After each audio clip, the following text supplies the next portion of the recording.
Oh, we got Minnesota represented. Okay.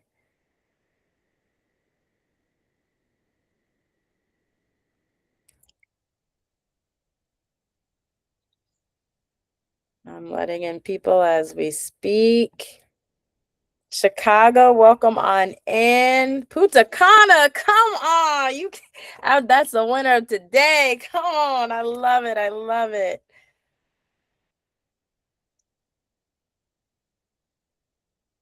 You got me. That one won.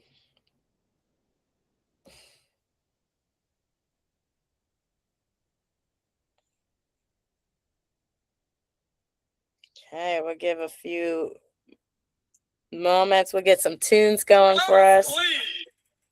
Because today it feels like summertime here in DC, y'all. It was warm. I got to take off my jacket, so this song is appropriate. But please go ahead and put in our chat. We'll give it another minute.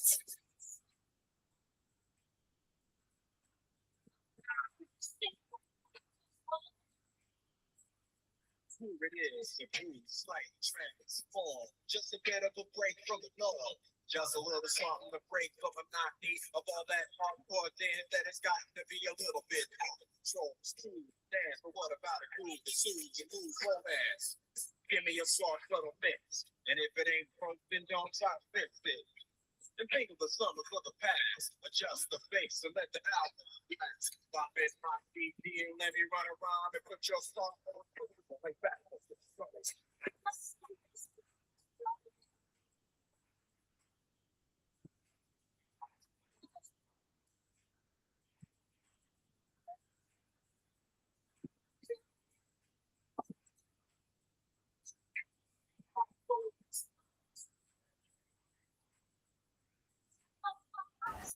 Yay.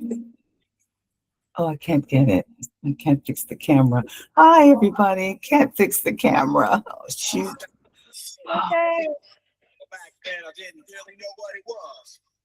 Give it about 30 more seconds.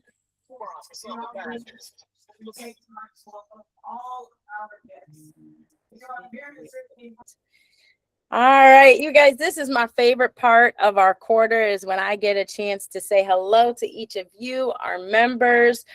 We are not without our members. Each of you matter to us at Diversity in Aquatics and are what fuels us into what we are doing. If you have not yet, please go ahead and put into the chat where you are joining from. And more. And actually, I got another question for y'all because this is great to see this. We're all coming from across the country, if not the world. We just got a shout out from Punta Cana on here. But what made you fall in love with the water? Go ahead and put it into the chat. Take a few minutes. What made you fall in love with this aquatic space, being here with one and, being in the water?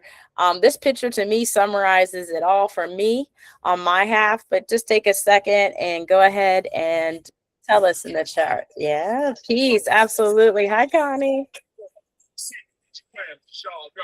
About the days growing up in the first person you kiss, and as I think back, makes me wonder how the spell disconnect. Absolutely. Oh, friendships. Absolutely. Hi, Janice.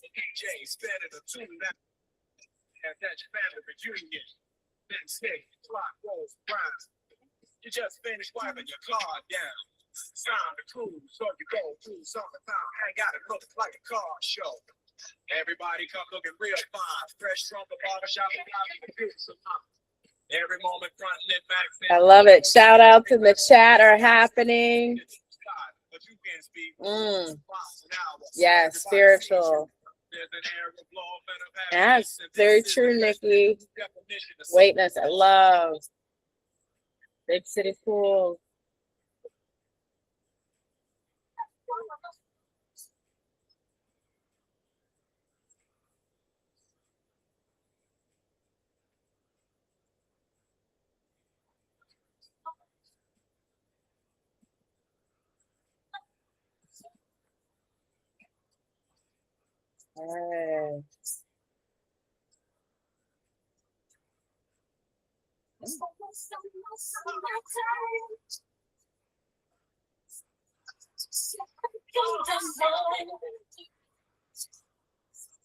All right.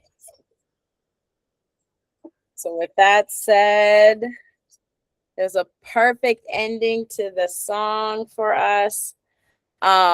I want to say again from myself to each of you, my name, if you don't know me already, which I think many of you might, but my name is Miriam Lynch, and I have the honor of serving as the executive director for Diversity in Aquatics, this amazing organization that is driven by our members. And I have a wonderful support cast of people and leaders in this space that are helping us to change the way we see aquatics, especially in our diverse communities. And all of us have a different way of how we approach the water, how we've come to the water, how we are being in this space. But let's take a few minutes right now. This is our March membership meeting. It feels like forever since we've seen each other. This is different for us at Diversity and Aquatics. This is almost a family reunion. This is a chance for all of us to connect, support one another, and more. And that's what you'll see through this meeting here today, our membership meeting. But we are not without our ancestral grounding.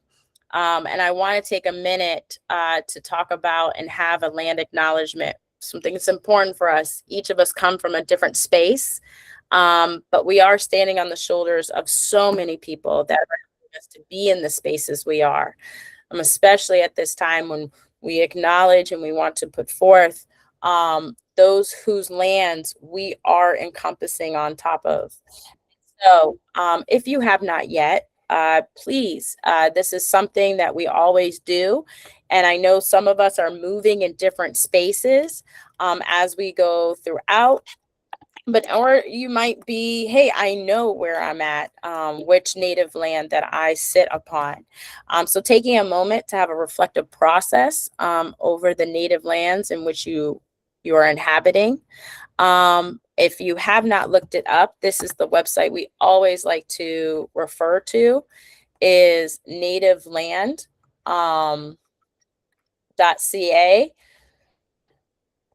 And I just put it in the chat. And tell us into, you just have to put your address, your zip code, and you can tell us what native land are you sitting on right now.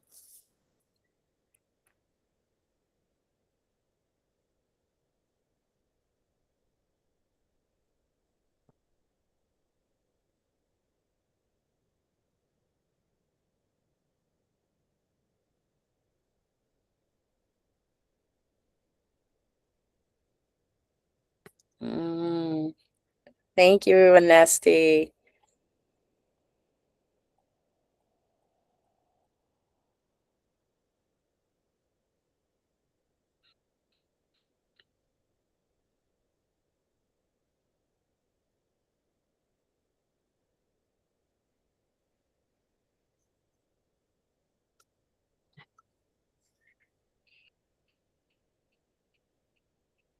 Oh, beautiful.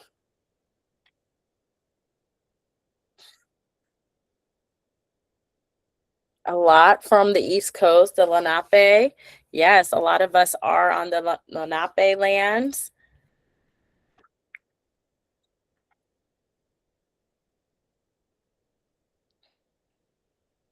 Take a few minutes.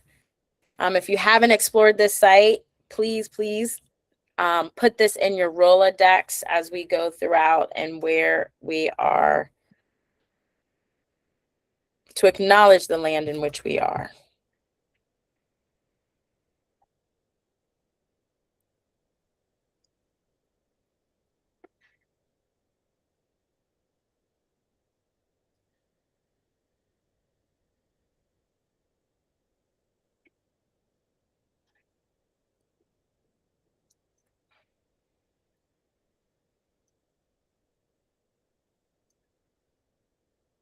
Okay. Thank you all for being a part of that, and giving acknowledgments and honoring our ancestral lands in which we are. And please continue to share in the chat. You never know. I think the biggest thing is that all of our connectiveness, not only are we connected by water, but we are also connected by the land in which we are dwelling on. And so important pieces here as we are sharing and connecting in this space. Okay. In addition to this, I know I'm putting them on the spot. Our wellness council, one thing that they constantly remind us of is water is peace. Water is calm. And each of us have come through, we know what's happening in the environment, especially all over the world and what we are coming from. We're coming from different spaces. Many of us rushed home. Many of us are still out doing errands. Some of us are in different spaces in this area. But I want us to all have a moment. And if you don't mind, Thaddeus coming off of mute to lead us, or Julia Span, who are part of our wellness, our co-chairs of our wellness council, to lead us in a mindful moment. So no matter where you're coming from, we can all just take that breath and be here together. Thank you, Miriam, and hello, everyone, and good to be here. And it's always good to have a chance to get grounded and just get connected to our bodies. And we are water, and water is our medicine. And if we can just take a moment, you can close your eyes or just look down with a slight gaze and just put a little space between the busyness of getting here to allow yourself to arrive here, to connect with this wonderful collection of humanity. And the water in me greets the water in you. And I invite you to notice your breath. Just notice. Bring your awareness and attention to your breath.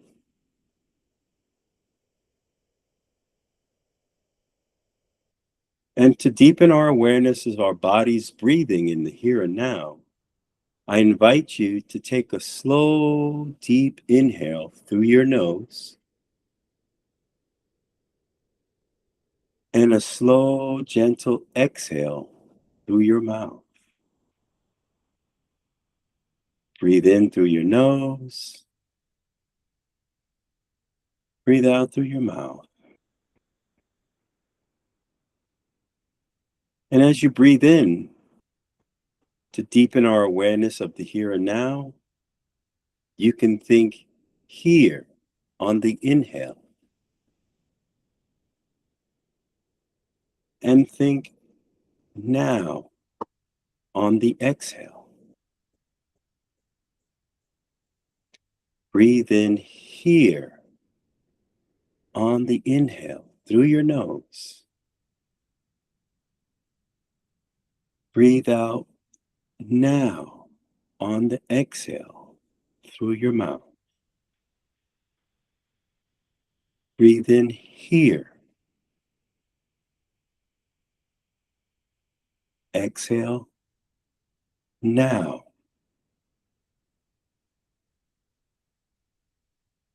Here.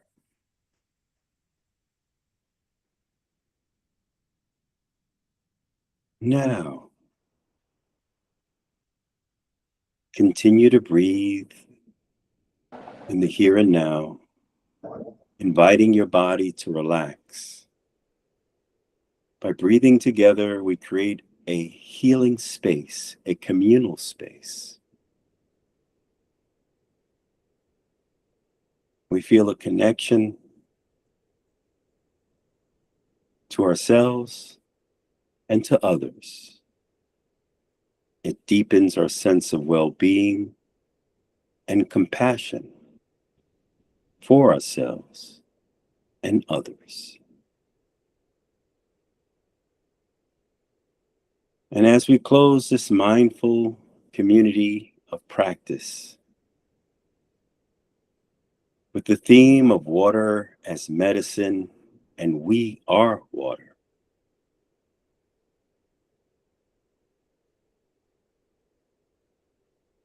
Let's engage with enthusiasm and possibility about what we're going to share and what we're going to learn and what we're going to do.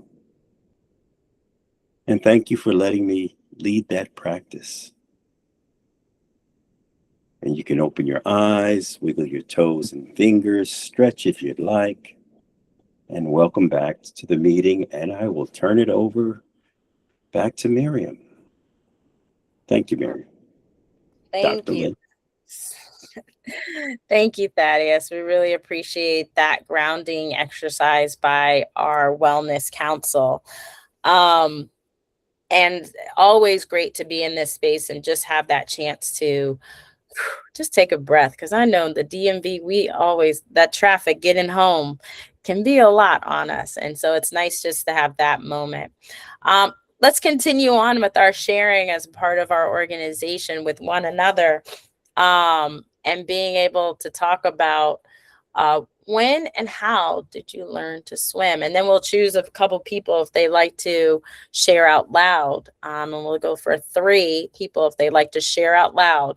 When and how did you learn to swim, to share it with our group?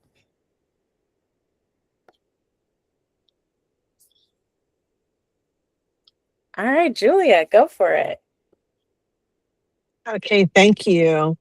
When and how, and I appreciate you even asking the question. When and how I learned to swim. Did we learn to swim? Okay, so when was in 6th grade at the YMCA. That was after I was traumatized by water when somebody dunked me in the pool on the deep end when I was 8. But then after that, a couple of years later, I went through a formal training with more gentle training, and I was like 11. And they just had us with the paddling and everything like that, and it was gentle then. And then we moved to Florida, so we continued, and that's how I learned, was right then. And my brother and sister were like, fish. My sister could get it to snorkeling and everything else. So I think I kind of followed their lead, even though I was the oldest, but it helped me. And then I kind of went away from it and came back to it in later years, like in my 30s, But yeah, that's how I learned, was after being traumatized and then doing it gently, and then abandoning it for a while and then coming back into it. Yeah, thank you. Thank you for that, Julia. I really appreciate it. Nesty. Hey everyone. It's an interesting question for me, because if you had asked me 10 or 11 years ago, I would have told you that I've known how to swim for as long as I can remember. I've been in and around the water and have always had a pretty high comfort level with it. But it wasn't until my dive master training as a scuba diver that I had my dive master instructor come to me and kind of pull me to the side and say, "Hey, Anesti, how's your air consumption?" Because we have to track like how much air we breathe and how fast it goes, because we only have a certain amount in our tanks when we go diving. And I was like, I'm a pretty decent air hog. Like, I go through my air pretty fast. It's a little embarrassing, and I end up having to end dives a little earlier than most other people. And she goes, "I think you could benefit from some proper swim lessons. You're kind of moving around, kind of scattered, doing a little doggy paddling in the water. And so I think you could benefit from some proper swim lessons."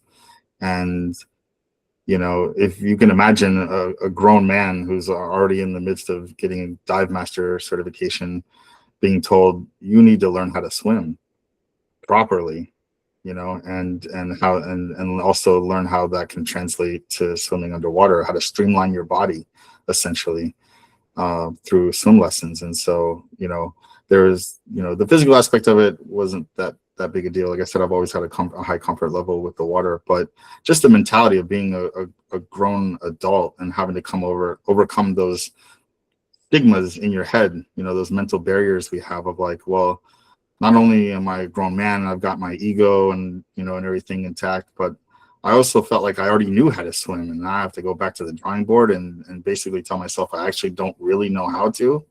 And, you know, and so that was a mental barrier that I had to overcome myself, that, you know, thankfully that once I did go through that and learned how to streamline my body, learned how to be able to like learn proper swimming technique, I was able to take a lot of that and how it applied to moving underwater to making myself a much better scuba diver. And it was some of the best advice, some of the honest advice that I really needed to hear at such a pivotal moment in my career, in the career of aquatics, to be able to overcome that. And so for any adults here, you know, who may be kind of in a similar position, or if you know somebody who's going in a similar position, that some of the hardest barriers to overcome is those mental barriers as an adult who never learned how to swim, or just learned how to kind of wade in the water a little bit and never really learned how to like properly stay afloat and learn survival tactics for being in and around the water. You know, there's hope. There's lots of adult learn to swim programs. You know, we help facilitate and support a number of them. And so, you know, that has been my journey through scuba diving, you know, being such a proficient scuba diver and having to go back to the drawing board on the swimming part of it to make myself a better aquatics person all around. And I just hope that for everybody else too. So that's been my journey.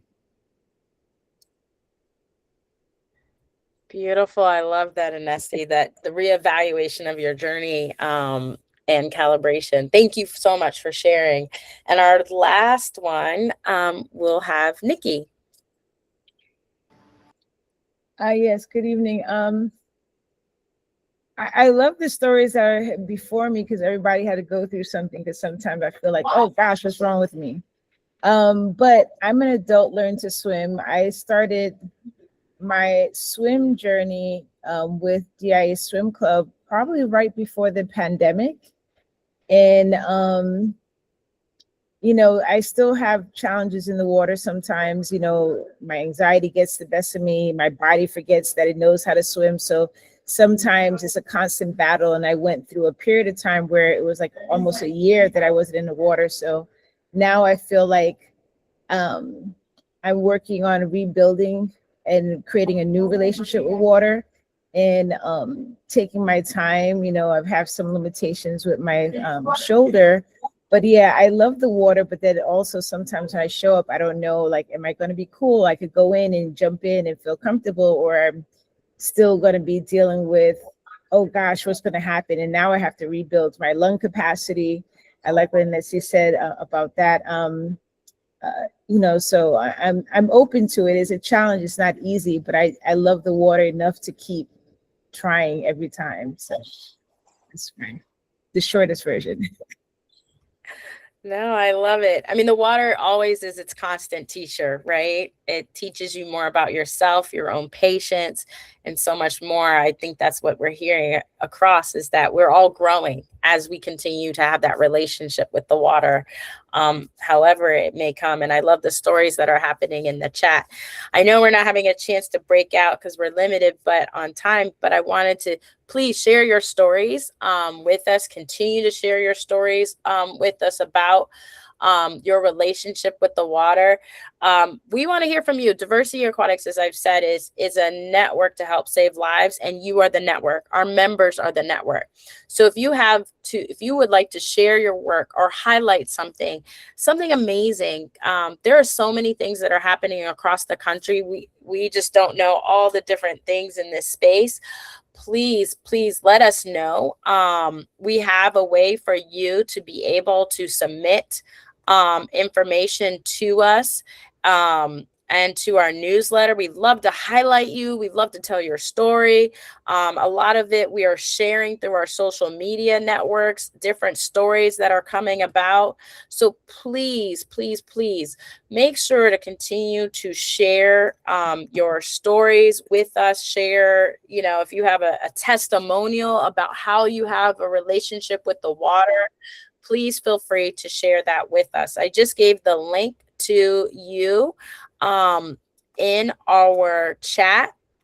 so that you can share any of these things. If it's a community event, it's a program success, is there research that you're looking to do, and you'll have a chance to learn from the research committee, or anything else, please let us know. We'd love to give you a shout out or highlight. Today, what we're going to talk about, we're diving into we did our network opportunity, connect with one another, talk to each other, give some partner program and highlights. We've got our special guest, a very important partner in this space of water safety. The American Red Cross is here for some updates for us. And then we're going to talk about International Water Safety Day, y'all. That is coming up. It's one of my favorite ones because there's so many great stories and highlights of how we can all be connected to the water, especially we don't need the water to talk about water safety. And I know the American Red Cross has a number of resources that are available out there to you as you go out and celebrate International Water Safety Day. And then we're going to conclude with some events that are happening this quarter. Okay, so we are the network, and these are our pillars that we stand upon for us at Diversity Aquatics. We aim to educate, support, promote, and empower our communities through aquatics. That's each of you. You empower us, but we empower each other. I love the shout outs in the chat that are talking about, that's me too. I also learned, this is how I feel. This is what diversity in aquatics is all about. Just to give you our board of directors who help us to shape this organization. I'm so proud of the work that they are doing on this level so that we can do things bigger and better as we are doing it this year. So thank you to our board members. Our board emeritus, again, our dear friend Arthur Lopez, who helped to found this organization. We lost him this summer, and we dearly miss him every day and honor him in the work that we are doing. But we're so grateful for those shoulders that we stand on that make this organization. And then our staff members, there's a small but mighty group of people that stand behind this work and work long hours and do it. And I want to say thank you to each of them that help us to run this organization, answering the emails and more. And then, of course, our core is our aquatic councils. We cannot do this work without our aquatic councils, who are in so many different areas of aquatics, and you'll get to hear from them for a little bit on each of the different areas of aquatics that they're involved in. But if you would like to, you saw the councils up there. If you would like to, we are looking, this is that time of year where we're looking for aquatic council chairs. If you saw that there were some missing pieces up there for different positions, please, please, please let us know if you are interested in any of those positions, being a co-chair, or helping us to lead a council. Or do you not see your council up there? If you're like, hey, I don't see surfing up there, and you're ready to lead a surfing council, we'd love to hear from you. So, and we'd love to have leadership in this space. Again, we meet once a month on the last Thursday of the month that we aren't meeting on our membership meetings, and we'd love to have you as a council lead. There is a process for you to apply to be a council chair. And this is the application. So we'd love to have you as a part of that. In addition, if you like to we are reopening the applications for our regional director of community engagement. We're reopening that. We last spoke during our aquatic councils meeting about this. And so we will have that as well. There's a question. Yes, we will share actually this recording with each of you for review with the links that we are sharing. So this is for you if you would like to be a regional aquatics, and then if you'd like to start a new council. If you see something here, again, each of these councils, they can tell you, as many of these council chairs have been here with us for a while, is that they saw a need in aquatics and they helped to create it and fill that gap. And we've been able to work with them. So if you are interested in starting a new council, please, please let us know and fill out the form. We'd love to hear from you.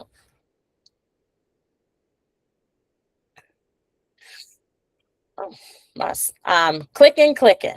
Well, Red Cross, get ready. But just to give you a little summary of what we've been able to do since December of this year, we've continued to build momentum. We are increasing our visibility. Guys, there are so many spaces that we are continue to expand on and things that are happening in this space. One of the busiest times of year for us is always as we head into preparing for the summer months. We know what happens in the summer months with swimming and water safety being the utmost important. It is important all year round, but especially as we head into the warmer months and people are exploring outdoors. We are being a part of the messaging for water safety. We've got a couple webinars that you will see that are coming up on there. We've got a couple First Fridays coming up that have been that our aquatic councils are working on, as well as for us, we've got some viewings for When Everyone Swims coming up. We've done some and we continue to do more. And then always some more opportunities for education, advocacy, and activation.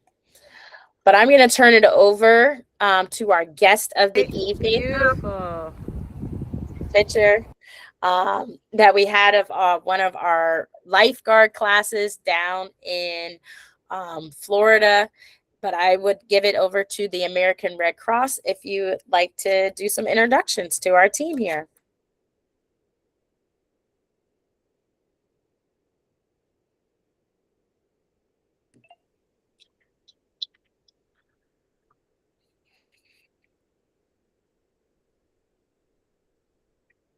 Can you hear me now?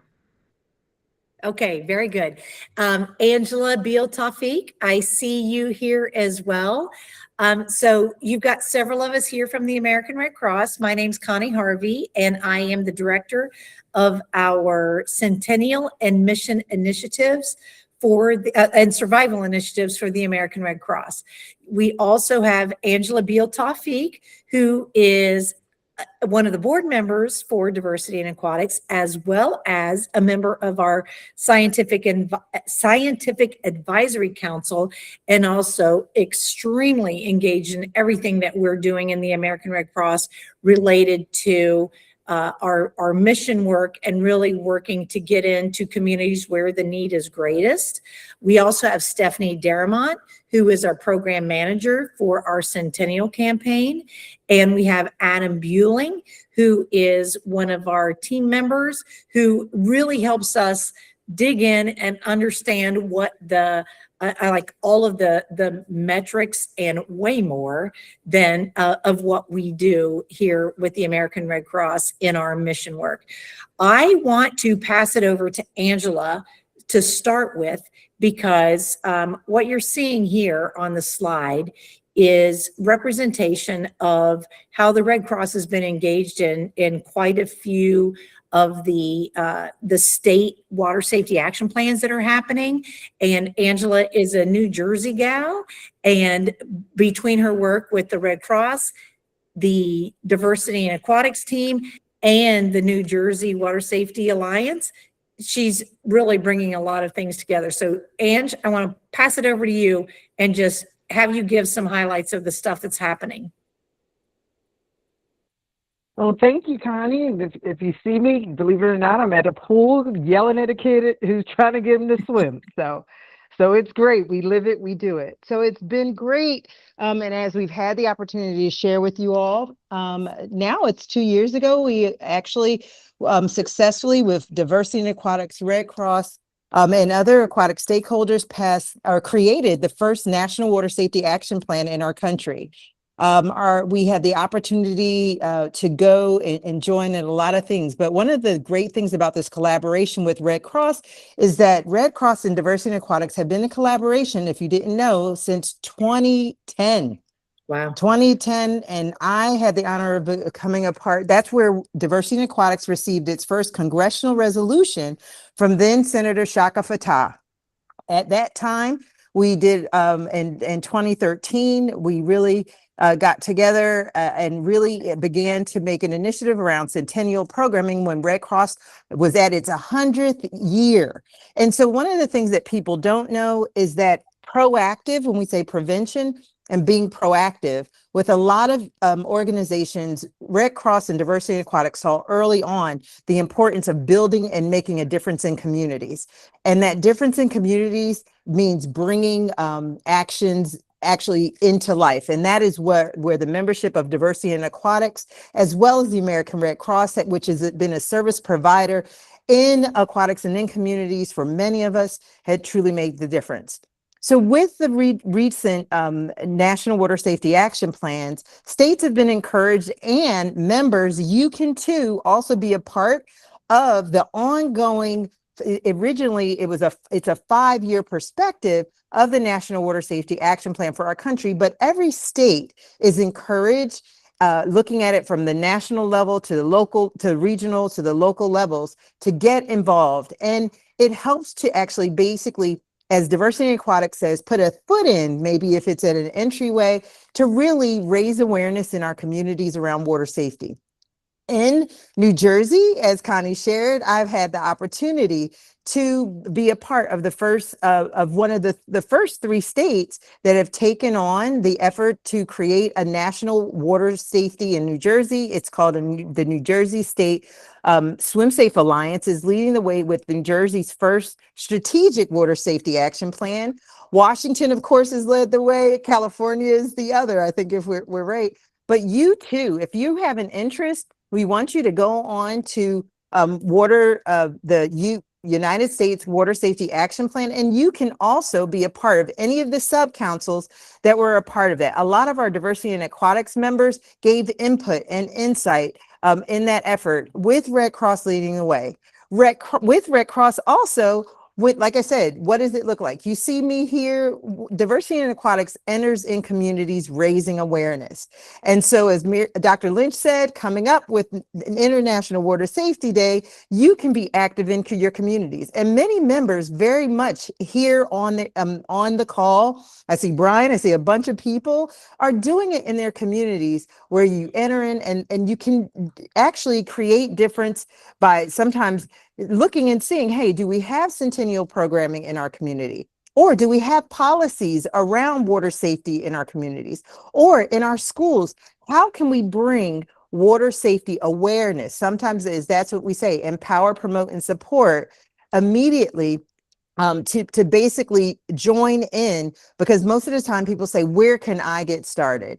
And so you can become a part, whether you become, we do your part, be water smart. Well, Red Cross offers so much access to communities, so you can actually enter in at any level and be supportive. And the great thing about it is that Red Cross, when we're talking about providing access, it breaking down barriers. The idea is we understand the statistics, we understand and are aware of the knowledge that it takes, but all of you, we want you to say you are experts because you are community change agents. And Red Cross is willing, and Diversity in Aquatics and the connection that we all have with this collaboration, guess what? We are all a family. Don't make me break out in song because I tend to do that. but that's what I've had the honor to do. And with Red Cross, Diversity in Aquatics, community change agents, and more, you can be an active participant also. So thank you very much for that. I just saw Adriana in here. Yay, Adriana's here too from the Red Cross team. Thank you very much for that, Angela. And so you'll see here on this page, thank you for pulling this up on the Contact Us page.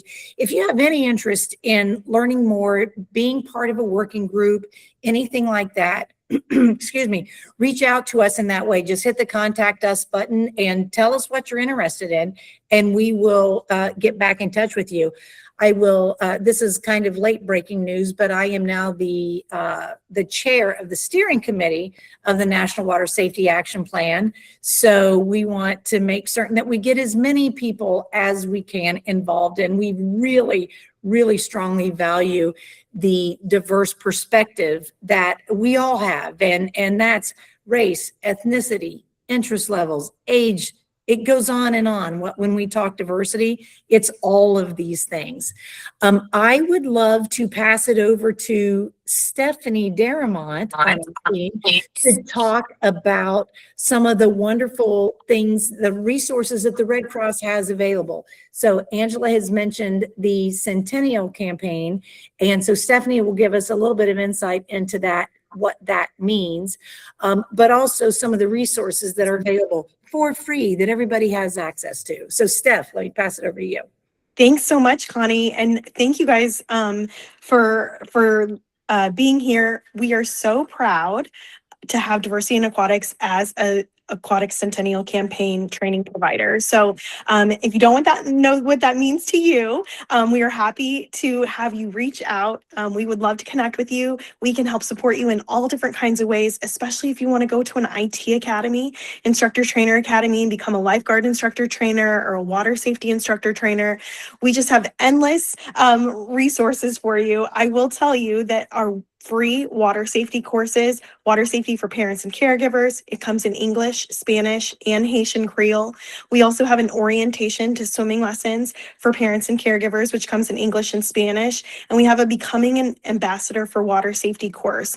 All three of these courses are completely free. You can share them with whoever you want, your communities, where you're working, your own families. We also have the Whale Tails Water Safety Curriculum, which is completely free. It's a kindergarten through 5th grade water safety curriculum that has 9 different lessons. They're 30 minutes each, and just a bundle of resources to go along with them, including animation and live action videos, coloring sheets, parent caregiver letters. I mean, you name it. There's so much. The website, I think, is up on Miriam's screen.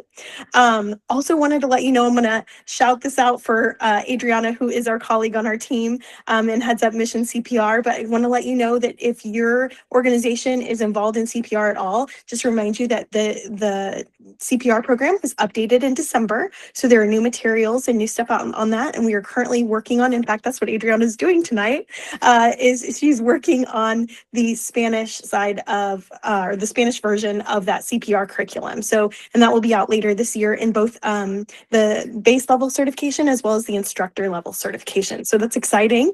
Exciting things are coming. We're also currently working on the WSI curriculum, and we have just lots coming. If you aren't on our Centennial Connector calls and you would like to join in on those, they are quarterly. Please, and maybe Adam can help me because I don't know how to get to the chat. I was not very good at that, but I'll stick my email in there or our sent admin email address in there, and we would love to add you to our newsletter and the connector calls. I would love to have you join us. They're quarterly. Our newsletters come out about every 4 to 6-ish weeks, and we highlight great things going around in the country. And if you have a great story to tell, I would love to talk to you as well and highlight you through that as well. So, Steph, can you talk a little bit about International Water Safety Day as well, and what to expect from the Red Cross on International Water Safety Day? Yes, we are so excited. May 15th is International Water Safety Day, and we will be out and about in all different areas of the country in conjunction with USA Swimming and Diversity in Aquatics. And we will be out sharing that Whale Tails Water Safety curriculum. We have a large group presentation that is pre-made that we'll be sharing with everyone. If you want to get involved and do your own kind of water safety and you have questions about how to get started, please reach out to us. We do have a free toolkit that is online on Red Cross Learning Center, but we can also give you tools and tips and tricks and all the things. So happy to share all the knowledge. We're very excited about this large, we're calling it large group plan. If for those of you who are familiar with Whale Tails, it is typically set up for you're doing a classroom, or you're at a library or something like that, where you might have 20 to 30 kids. But We have been on the road for many years with this group, and we'll have 100, 200 kids in an auditorium or a gymnasium. And so this lesson plan is going to be more conducive to that. So it's a more organized activity that everybody can be part of and still learn from without the chaos. Oh, yeah, absolutely, Janice, you can do it at a pool. 100% you can do it at a pool. The biggest question we get is, but do you have to have a pool to do it? And so that's probably why we lean so much the other way. You can do it dry land. It is a dry land thing, but you can 100% do it at a pool without a doubt. So that lesson plan will probably be available to you within the next 2 weeks or so. So you have plenty of time to prepare. There's a lot of flexibility in it, so you can suit your environment, how many people you have. There are many, what age group you're serving, that kind of thing. Do you have audiovisual support available to you or not? All of those things are taken into account related to the flexibility of this program. So you can go to that at certainly redcross.org/whaletails and find the large scale lesson plan. And so we'll be getting that up probably within the next 2 to 3 weeks. Plenty of time to be prepared for International Water Safety Day. All right, Miriam, back to you. Oh, well, thank you all. Thank you all. That perfectly leads into, we wanted, with our partnership with the American Red Cross, ourselves and the team of the American Red Cross, we've gone, like Connie said, all over the country to promote water safety in different environments. Our largest one we just finished was in December, where we had a chance to try out the curriculum that she's going to share with each of you in Atlanta at several different schools, where we made an impact almost of over 250 students within the water and outside the water. So these are great questions, but I'm going to go over a couple things for you guys on International Water Safety Day. This is that perfect time of year where we get a chance to talk about it, see about different resources for you to be able to do it. I know several of us, Brian has events coming up on May 9th. I just got the email. Thank you, Brian, in Maryland to promote water safety. We've got others who are doing it. We're getting ready to do one in April at Howard University. I know they've got April Pools Day down in Orlando, Florida coming up. So water safety can be done in so many different areas and so many different environments. It is different for us. What we've done as a part of water safety is going into communities and meeting the community at what environment suits them best. So what is it? They talked about it, and thank you so much to our friends at American Red Cross for talking about what are all the different aspects of Water Safety Day. And I think each of us are ambassadors. As much as we love the water, we have a chance to be ambassadors of the water as well, to help increase awareness, help be part of the education, and help our communities get involved with being safer in, near, and around the water. Okay. Because let's be honest, drowning right now, I got some great stats from Thaddeus. Florida is right now at its peak for drowning and meeting and superseding drowning rates that they've ever had. And it's impacting us in so many different ways, not only in the United States, but nationally and globally. And so what we know about the water and how we love the water, we want to make sure that people in our network and our communities are water safer. Okay. So what do water safety events? Well, what they do is it creates an opportunity to raise awareness. And like Connie said, I think somebody said, you could go to a library, you can read a book about it. You can talk about water safety. You can download the materials from the American Red Cross as you're going out to different schools. You can also engage people and build relationships in your community with the fire department, with hospitals, and so much more. As Dr. Beal Tafik talked about, there are a number of state water safety coalitions that are being built. I know New York, also to be mentioned, is also working on theirs. Like they said, California, Texas, and so many, and Florida and more. that you can tap into doing it. Okay. And so what I want to, arm you all is being members of Diversity in Aquatics, being a part of that ambassadorship, being a part of helping us to reach more people when it comes to being water safer. Okay. So as they talked about, I'm just putting a visual to it. There are dry land based water safeties. There are in water safeties, but please make sure you have the right protocols, lifeguards, water safety instructors, and more if you're doing that event. And there's also hybrid that you can do as part of your water safety events. Okay. When we're talking about dry land base, here's some great examples. If you're like, what do you mean by dry land? It can be in so many different ways. We've done classrooms, we've done awareness campaigns. We've involved community groups through Zoom, like parent groups, and even more to promote water safety.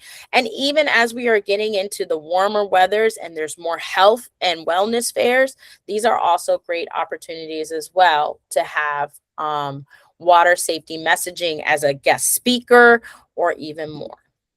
Okay. And then there's also the wet side, the water-based examples that we've done. Ones that we've done in the beach down in Florida. We have had a great opportunity to do water safety there on the beach. Done in the pools. That's one of our ones that we're getting ready to do and come up on this month. I know we've got Maryland's doing 2 in the pools, and then we've got one down here in DC. We've got April Pools Day. There's some happening out in California that are happening. And then, and here are all the different locations. I forgot I put them out there that we've heard of thus far of where water safety is being promoted across the country. Okay. One thing, please, please, please, if yours isn't up there, it's probably I just got it. Or if you have one, please, that you would like to share with audiences and being involved, please make sure to send it to us through our event newsletter link. Because we'd love to help promote that. If you have flyers about it, if you have information about your water safety festival that we can share with our audiences to say these are opportunities, please let us know. We're happy to do so. Okay. So what is needed for us to have water safety champions? Each of you are a water safety champion already, because each of you have a story to tell about your relationship with the water and even more. And we've just gotten some finalized, and I will put them in the events link. Yes, absolutely. Thank you, NSD. Yes, April 1st is in Orlando, Florida, and I think I've got that there.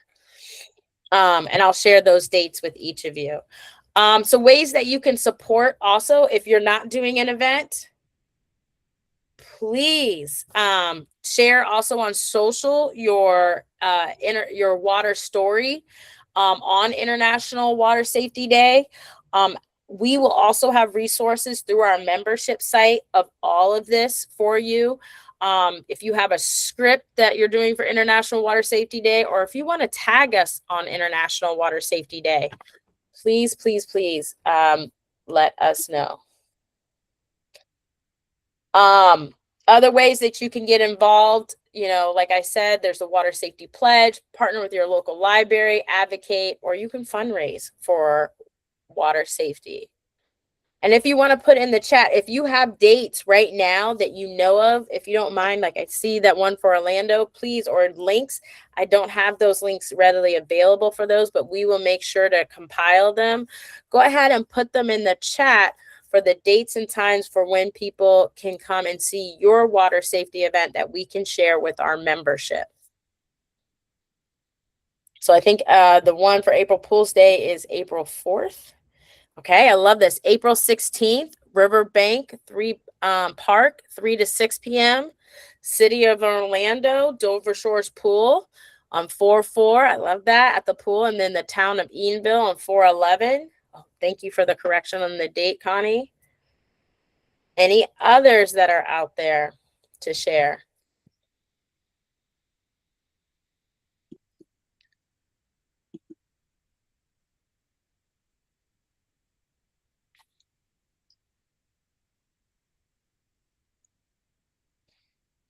So we'll get a listing of all the different ones to share out there up on our membership site. And if you have links for that, please let us know that as well. Oh, thank you, Brian. It's 2nd and May 9th in Maryland.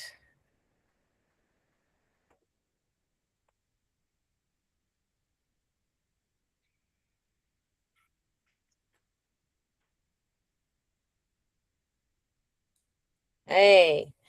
And so that's what we're doing. Does anybody want to real quick, as we go give a, oh, thank you, Brian, diversityswim.org.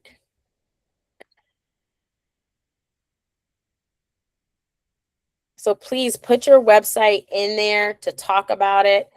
As we go through, I do want to just be cognizant of time. It is 8:58. We're almost at the end, but I'm going to open it up to each of you. If you have questions that you would like to ask or connect, here are our different aquatic councils. Please, if you are not connected to them already, please do take the chance to connect with them. Send them an email. And if you're not sure of the email, if you're like, I've sent an email and I didn't get a response, just give us some grace. A lot of our aquatic chairs are all volunteers. But also email us at info@diversityandaquatics.org. We have an amazing person behind the scenes. Her name is Kelsey. She is a former swimmer who is helping us out with some items. So please make sure to do that. But I'm going to turn it over if you want to use the hand raise feature. And if you would like to ask a question or tell us about your event coming up, we'll limit it to 1 minute for the question and more, but we'd love to hear from you. And I'm going to turn it over to you in this moment. So you can use the hand reach feature if you'd like to share anything.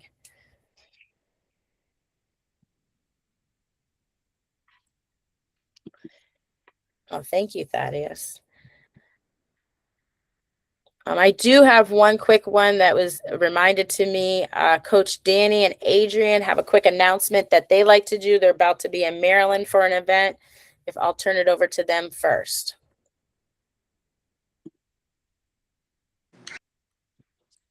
Hello, everyone. I am Adrian, and I am the co-chair for the Adapted Council. Our Adapted Council this year, we will be meeting every last Tuesday of the month. We like to do a midday meeting to get you guys about 1 or 2 o'clock. So I will be the new link, if not tomorrow. It'll be tomorrow. We may not have the March meeting, but we'll definitely have the August meeting. But sorry, what I want to talk about is I'm saying all that about the Adapted Council because with the Adapted Council, we are looking to this year train more people in adapted aquatics. So that is helping out persons who need accommodations, those who are neurodivergent all the way to aging adults, and persons who have disabilities. And so the training is credentialed through Starfish Aquatics. And we are having our training with Coppin University on April 11th, and it is open to the public if you are interested. We will put the link inside the chat, and please come and join us.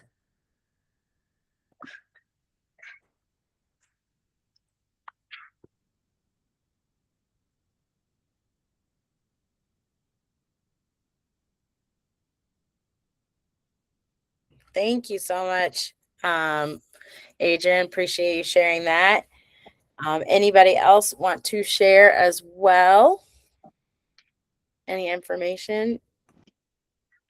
Yes, it's me, Candace. I am the chair one for swimming, our swimming council, and I'm actually preparing to start our meetings. So I'm gonna gather up some information. I want to gather up when is the best time to get some of our swim coaches on some calls for a monthly call.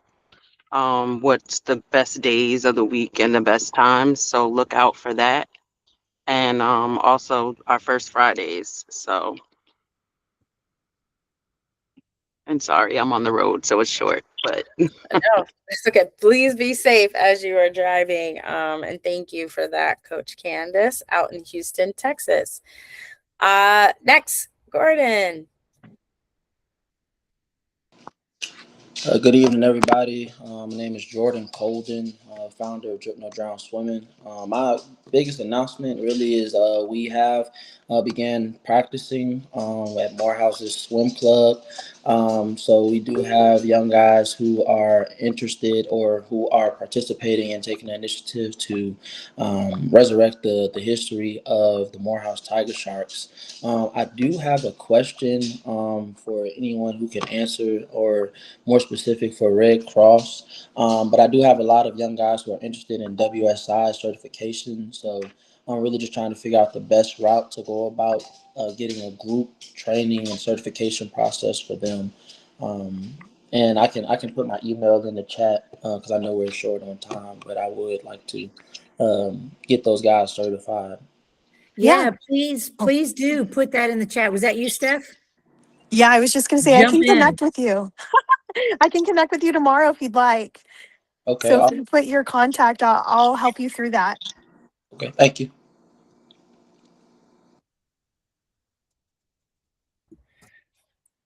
Awesome. Thank you, Jordan, for that. And kudos. They just got done. Morehouse and Spelman just got done with their collegiate championship meet. So we want to give you a shout out and are looking last year. We're just, don't forget to send me an email, Jordan, over what we can finish out on for from our December meet. They competed both as a team in our December meet and got a shout out by some organizations that supporting them and even more. So kudos. Those were our two new teams, and our reigning champions or our champions from this year was Coppin State. And so we'll recognize them April 23rd during the premiere of When Everyone Swims at Coppin State.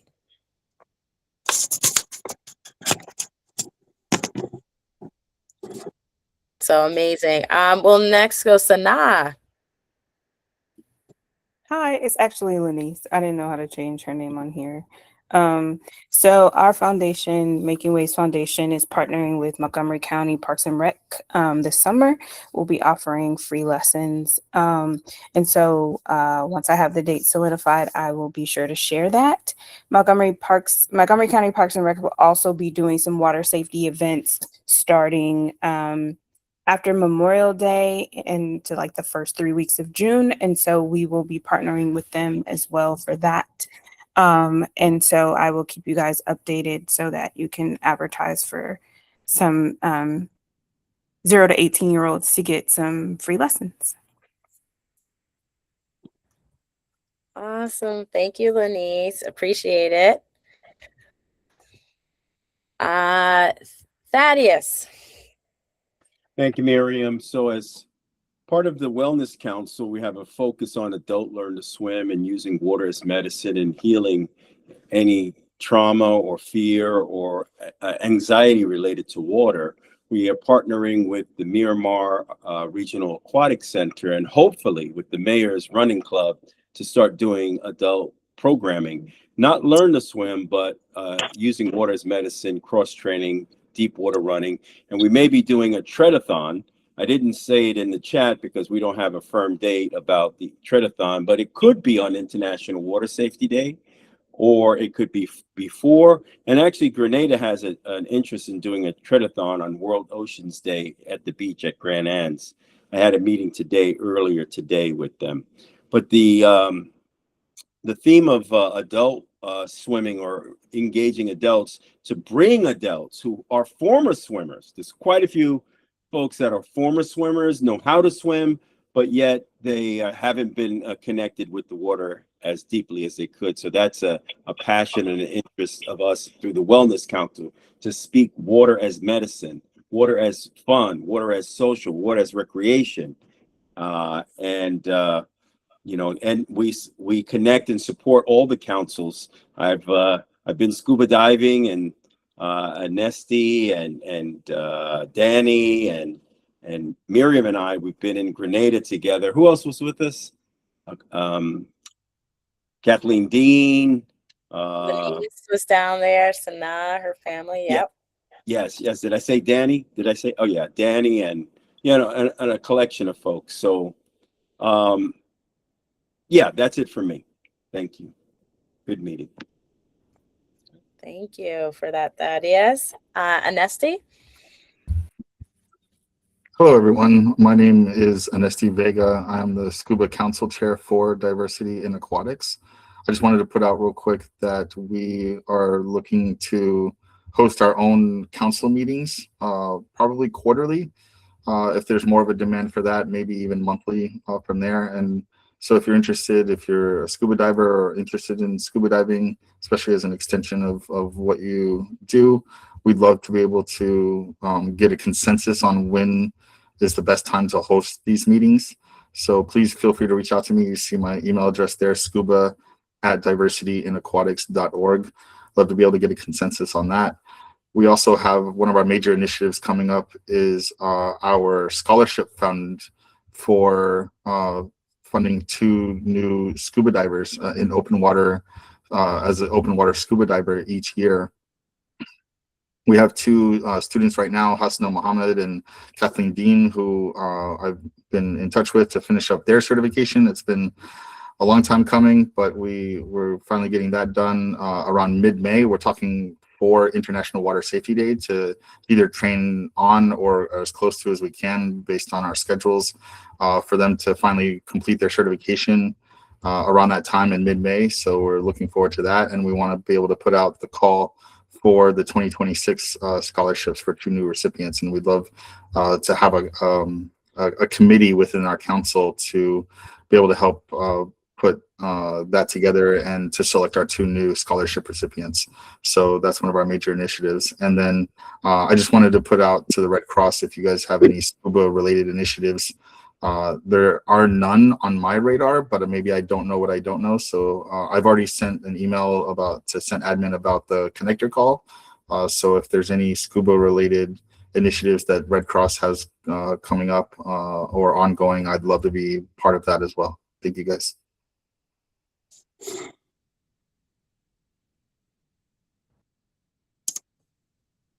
Awesome. And congratulations. Big one to Anesti on grad school, his next level at Harvard University. So big kudos. Want to give you a shout out for that. So congratulations. Coming up next, I will go to Coach Danny, Coppin State. Good evening, everyone. Another update from the HBCU Council is that we now have the groundwork has been laid at Morgan State University to start with a swim club and aquatic water safety there. Our first event will be on April 16th. It will be a water safety festival featuring rowing, kayaking, scuba, free swim lessons, a lifeguard boot camp culminating in a pool party, just to really give just re-entering aquatics at Morgan State with a bang. There are some former swimmers from the 70s and earlier that are former Morgan State swimmers and champions that are helping to get the word out and want to uplift the legacy of swimming at Morgan State University. So we're working for that. So stay tuned. Thank you for that, Coach Danny. Appreciate it. And then Brian. Hey, good evening, everyone. Just wanted to let you know about our events. I am a co-founder of a group here in Baltimore County, Baltimore, Maryland, called Diversity and inclusion in swimming. We're going into our 5th year of existence. We have 2 locations, one in Baltimore County, one in Baltimore City. The upcoming dates are May 2nd at Loyola University in Baltimore and May 9th at the McDonough School in Baltimore County. And what we do is we bring kids from underserved neighborhoods out to these fantastic pools and we teach them about water safety. We give them swim lessons and they get exposed and their parents get exposed to all the different resources in the aquatic realm. Currently, we're working with Kayak Black. It was a big hit last year. They're coming back. And new for this year, I'm trying to introduce an educational piece to our event so the parents will be talked or be discussed with the future education, whether it's high school, private schools, and colleges by 2 individuals, one from the community and one from the actual McDonough school. So that's what we do. We're also working with the HBCU, supporting them for the reinstatement of their swim teams at Morehouse, at Coppin. And I don't have the date on hand, but Morgan State University is also showing a film very soon about their historic program as far as their swim team in the past. April 15th. There you go. Thank you, Danny.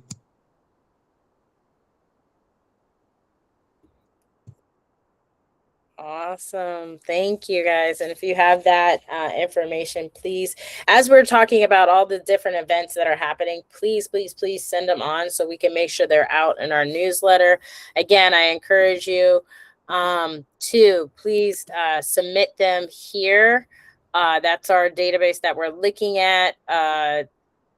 That will help to promote these events. Again, for us in water safety, that's part of our pillars: promote, support, and educate water safety and more in our communities. And you guys are doing it. I hear it. This is amazing. I'm just going to give a little plug. We're doing one on April 11th at Howard University with our partners up here at Howard. So please, I put the links in there if you would like to register or if you like to volunteer. We're looking for volunteers for that April 11th event. We're really excited, especially after the historic win for Howard University swim and dive team, especially our women's team who won their conference for the first time in program history. And look, y'all, I went from 7 people that I was on the team to now we have 33 young women who are doing amazing and won that conference championship. They defeated a team who's won it in the last 30 years. So they lost by 43 points, and this time they won it by 33. So pretty historic. Look, Janice, yes, also another alum on the chat, 4 or 5 when she swam. So, you know, to be there, Janice was there as well. To see that historic win was something special for all of us. So just a plug on that. I'm going to then turn it over to now Dr. Angela Beal Tafik. And thank you so much. And so this is just a little Research Council plug. So the Research Council is a part of every council. We believe that the teaching and learning process is something that all of you are doing. And so one of the things that Diversity in Aquatics does do, especially if you are working towards, for example, trying to to really find funding or grants, we do have with Diversity in Aquatics a standing meeting hour.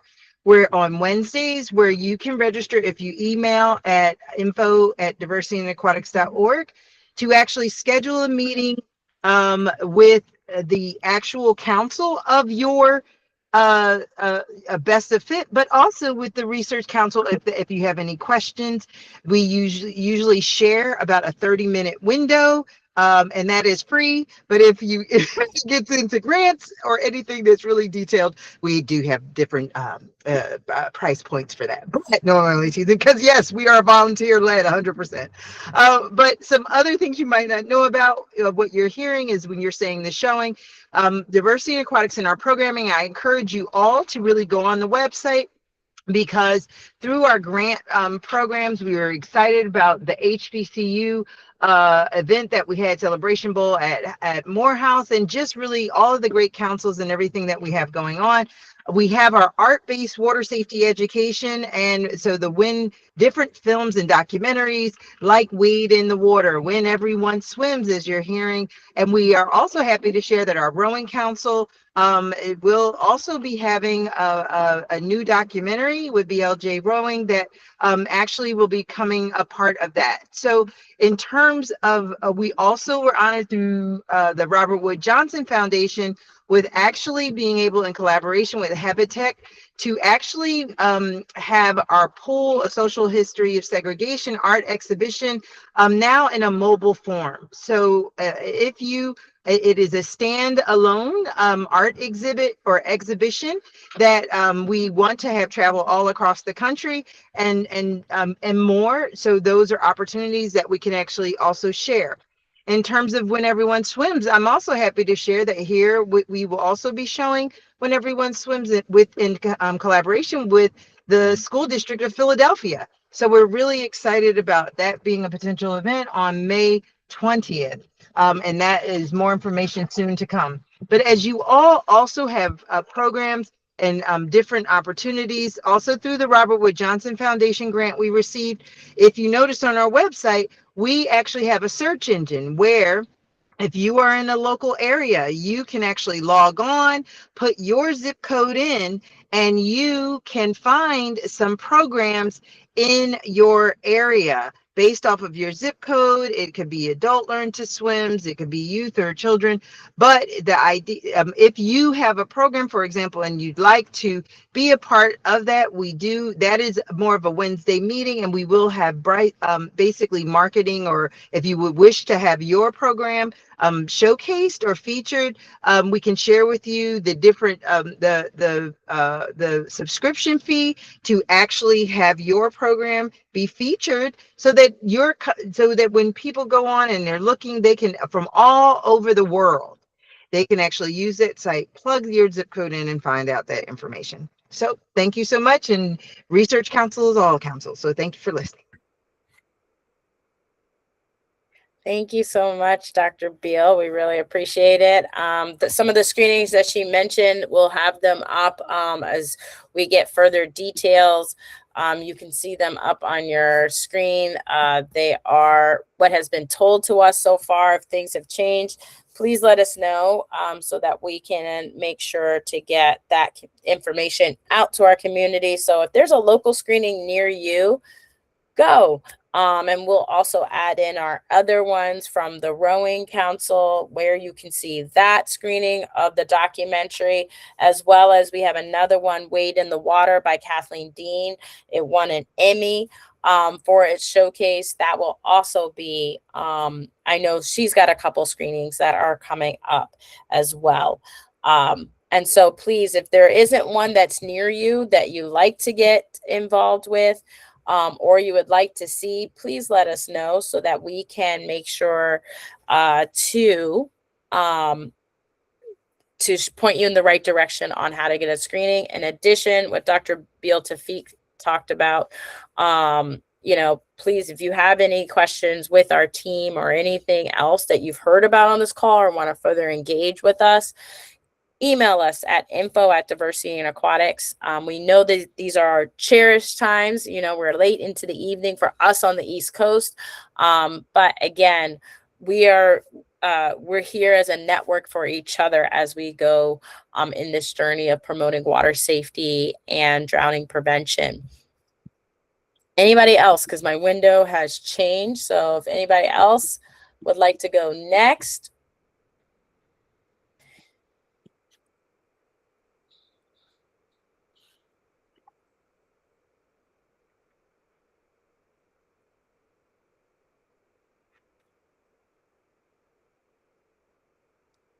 Okay. I just want to say one thing really quick. To the International Water Safety Day. I just want everybody to know that it's not just that day. The way you can help, like they said, you can do the classrooms. They say you can do pools or whatever. One of the initiatives that I have is that I go to unguarded pools and apartments essentially. So I've hooked up with the city and the county, and I've offered one Saturday around the city, just at different apartment buildings, to just give kids a safe hour or two to swim, as well as, you know, offering lessons. So if I have somebody there with me, I'll get in with the kids or have them get in and, you know, give them the basics. And also always teaching reach, throw, don't go in those situations is really, really important. Thank you, Candace. And again, I know Candace is getting ready to have meetings for the Swimming Council. And just to let people know, Swimming Council isn't just for youth. We're talking about swimming also for adults. And Thaddeus helped to remind me of that. So thank you, Thaddeus. So we are looking for somebody to be our chair for adult Learn to Swim as a part of our council. Candace has been covering the whole gambit between our youth, water safety, and all of Learn to Swim, but we are looking for a champion for our adult pieces of Learn to Swim and having that lens in this, because look, it's never too late to learn to swim. And so please, we want you to, I know a lot of times we concentrate on youth because of the stats that are out there, but also our adults are affected as well when it comes to water safety. And so that is a part of our messaging that is going out to people, is that you're never too old to learn how to swim, because it opens up so many possibilities.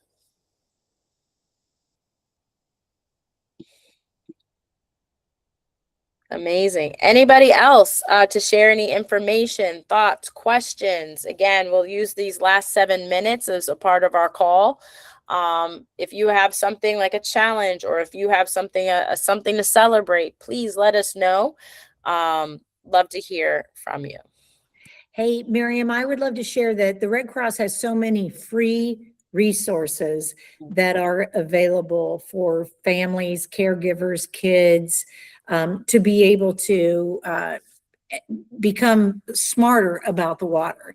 And so we do have some postcards. I do have some that I can share, but we also have the digital files so that you can have as many printed as you would like.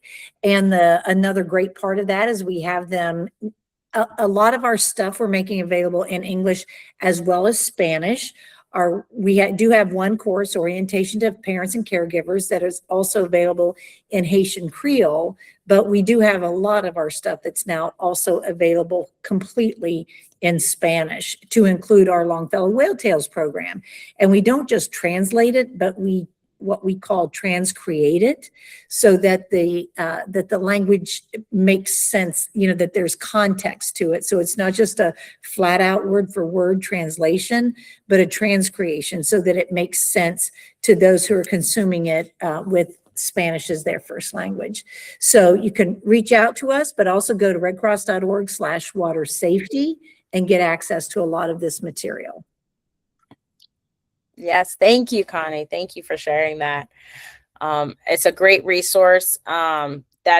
It is the whales. It has the videos, as the worksheets, everything that you need is right up there. So, and even has the certifications we've used in our water safety festival. As a couple people mentioned the parent component as a part of their water safety festivals that are coming up for International Water Safety Day.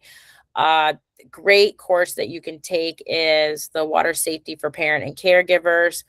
We've used it multiple times, something that is a tangible for your families to be able to walk away with and be water safer. Julia. Yes, thank you for taking my question. I had a question about the special needs population, like autistic population. Have we done anything that kind of also addresses that? Because I know that in many circumstances, water is medicine for a lot of our special needs population, like autistic children or even adults. So I was just wondering if anything like that has been addressed in the past. Um, can we maybe think about it down the line to have an angle that we take on special needs So that's what populations? the adapted council is. The adapted Yeah. council is the for the special needs council. And so the adapted training that we just spoke about earlier is about adding the trainer piece. So we are adding the training and the credential through Starfish Aquatics to work with persons, not just only autism, but all disabilities. And so the training that will be held at Coppin State University, that is what our focus is. A part of the training that we do is because it has a practicum part that is required for the credential. We use it as a free water safety opportunity, water safety class as well for persons in the community who have disabilities. So it's open for families who have persons or kids or whomever on the autism spectrum or with any other disability to be able to come in and get access to a free water safety class. And to know that now that facility that we're hosting it has the trained professionals that are equipped to work with a diverse population. So that's what the Adapted Council is all about, if you're interested. Thank you. And through the Scuba Council, we work, we have, a component of what we do is the adapted scuba training that I've shared on numerous occasions. And as you mentioned, children and adults with ASD who are on the spectrum, almost all of the ones that I have worked with so far are high functioning as it relates to the spectrum. And I take very much a strength-based approach to assessing them, and if I can incorporate them into regular training right alongside people who are not on the spectrum, they thrive in that capacity in all shapes and forms. But for those who may need some extra help, we scale it back from there. But I always take that approach to, let me teach you scuba, and if we have to adapt or modify along the way, then we will do that as part of that assessment. But my goal is always to get them full certification without any adaptive limitations to it. And for people with ASD without any other physical limitations, that has been the case 100% of the time.